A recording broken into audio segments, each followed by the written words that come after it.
We can get started with some opening comments from Coach.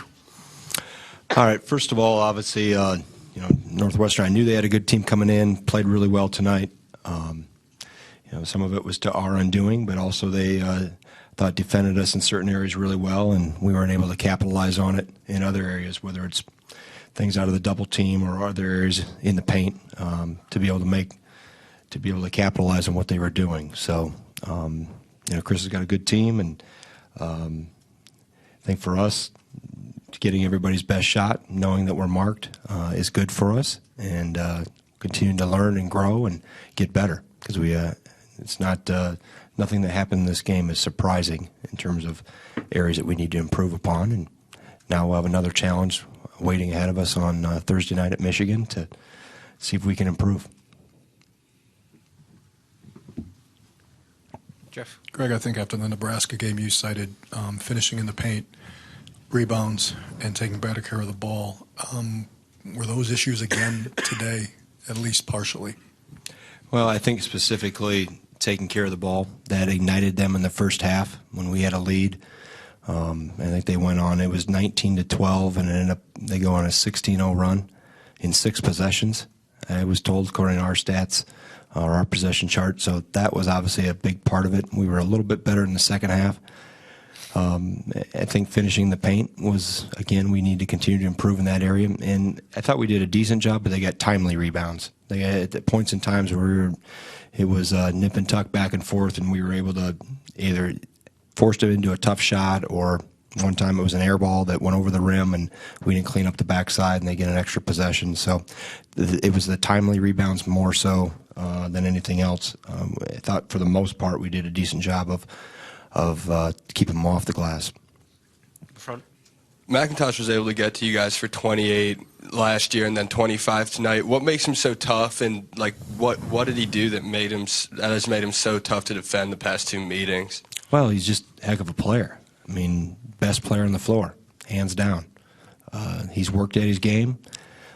Kid that went there under-recruited, kind of overlooked, and he's hungry, and he's a hard man. He's a hard person to guard just because he's shifty with the ball. Obviously they use him in different areas. They bring him off screens. They put the ball in his hands and change his directions pretty well. And at his size, he can go over guys. I mean, the arc he's putting on some of those pull-ups. Obviously, he banks in the 1-2, but he's a tough cover. I mean, he's given a lot of people fits. He's made himself into a heck of a player. Janora.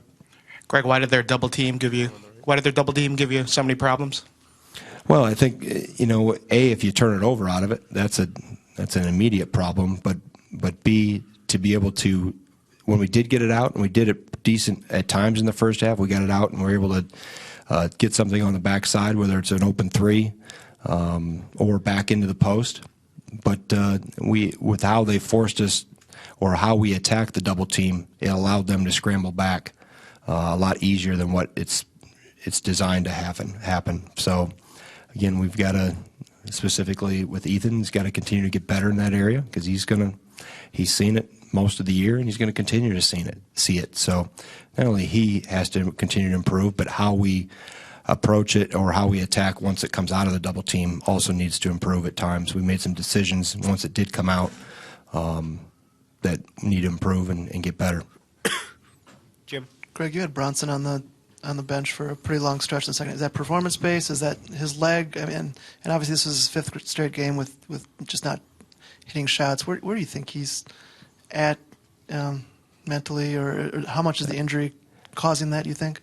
I think he's okay mentally. I think the injury is a factor. How much of a factor?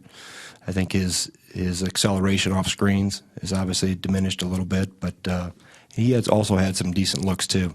It wasn't always coming off screens. He had some catch and shoot opportunities, and I just thought we were a little quicker. I thought we were better defensively at times with other matchup situations. So it was a combination of that led to my decision, what I was seeing, and then also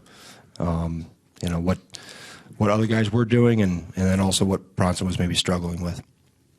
Tom.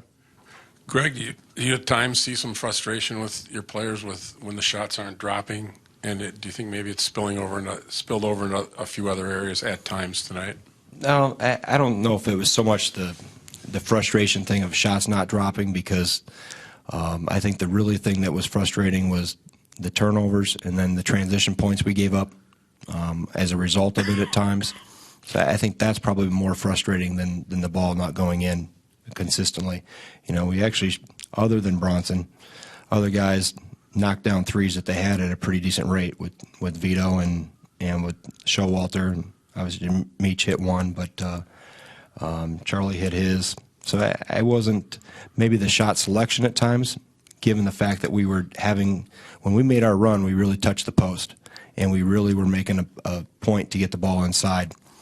I think we had 3 stops in a row at whatever, 52, 51, wherever it was in that area, and we went 2 possessions in a row and didn't go inside and ended up taking maybe ill-advised threes quick in the possession when we had found a way to kind of crack the code, so to speak, with playing from the inside out, and we had kind of gotten in a rhythm with it, and then we went away from it, and weren't able to get back into that position again, or by the time we got back to it, they had rattled off a few points on the other end. Anything else for Coach? All right. All right, thanks. Thanks, Coach.